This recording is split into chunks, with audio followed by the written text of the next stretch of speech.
திருவாரூர் மாவட்டம் திருத்துறைப்பூண்டியில் அமைந்துள்ளது அருள்மிகு பெரியநாயகி உடனுரை அருள்மிகு பிறவி மருந்தீஸ்வரர் ஆலயம்.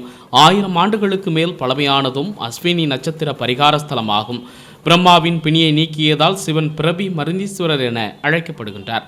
இவ்வாலயத்தின் தலவிருட்சமான வில்வ மரத்தின் இலை அரைத்து உடலில் பூசினால் அனைத்து பிணிகளும் நீங்கும் என்பது ஐதீகம்.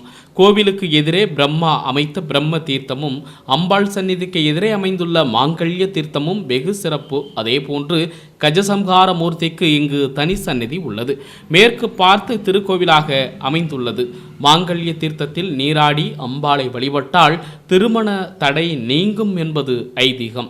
இத்தலத்தில் பஞ்சவாத்தியமும் மரகதலிங்கமும் இருப்பது மற்றொரு சிறப்பு. இக்கோவிலின் சித்திரை திருவிழா வெகு விமரிசையாக நடைபெறுவது வழக்கம். அதன் நிகழ்வான இந்த வருட தேரோட்டம் நிகழ்ச்சி வெகு சிறப்பாக நடைபெற்றது. முன்பாக சுவாமி திருத்தேரில் தியாகராஜராக எழுந்தருளினார்.